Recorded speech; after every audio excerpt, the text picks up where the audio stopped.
I'm a little late this morning because late last night I was recording a podcast. I was the guest on a podcast for American business people, which is going to go out sometime soon.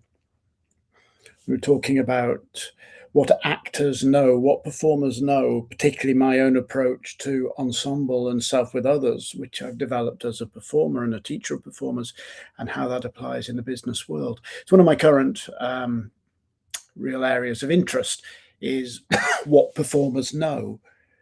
People dismiss performance as somehow trivial and entertaining, but actually what performers know, how to be extraordinarily live and connected and disciplined and spontaneous, all while being watched.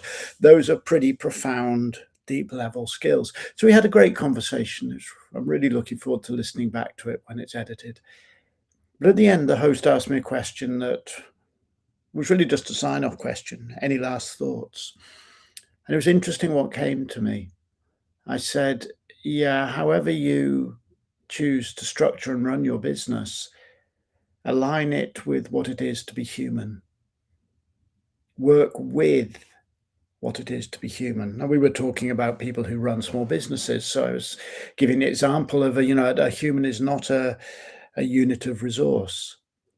A human is not a number in a spreadsheet.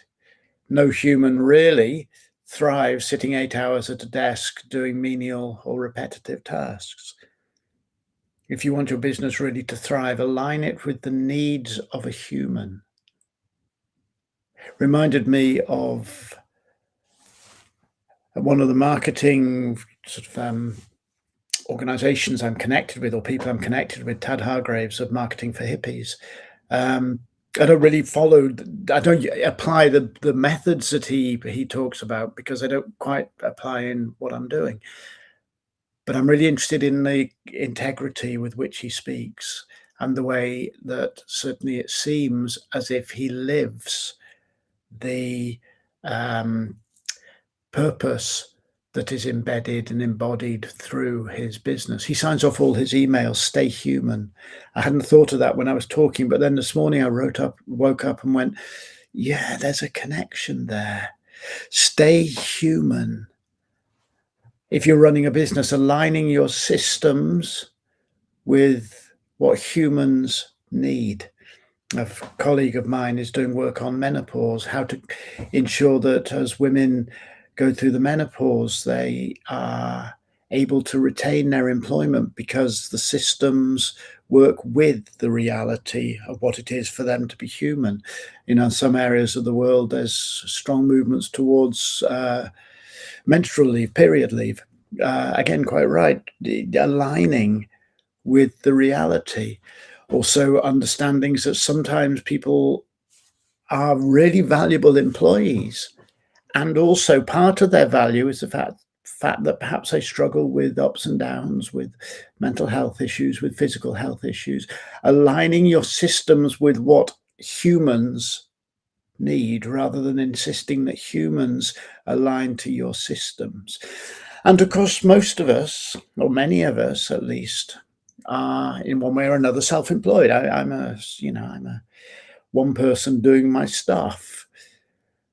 And so I must translate that into my own world. I'm one person doing my stuff, and I must align my work systems with my human needs. Some days I'm flying. I get up and I go for it.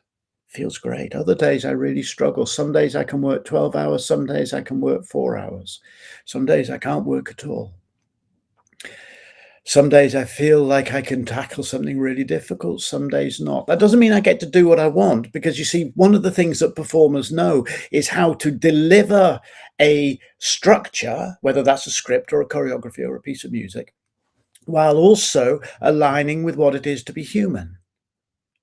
Aligning with the needs of their audience, aligning with the subtle feelings within themselves so that their performance is always authentic somehow. So as a small business or as a solo, business runner, whatever we want to call that. I think there's a word solopreneur, which I'm afraid doesn't work for me. But anyway, as a small business, I need to be consistent do what needs to be done while also aligning that with my personal needs. How do I know what my personal needs are? Well, it comes back to the thing I talk about repeatedly in these conversations: presence. I come present with myself and listen to what I need. And I compare what I need against what needs to be done, and I find the middle way. Not always doing everything that needs to be done, not always honoring every whim within me, but trying to keep my work human.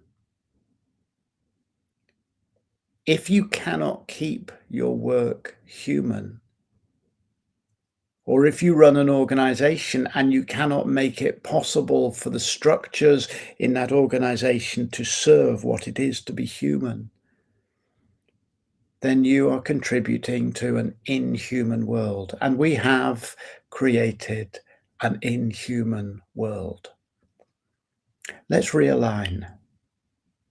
Let's realign with the fact that we're humans, and that makes us, with all our creativity and insight and thought, it makes us so powerful, so wondrous, and also it makes us so vulnerable. So let's love our empowerment and let's honor our vulnerability. Just for today, I'm going to steal Tad Hargrave's sign off. Stay human.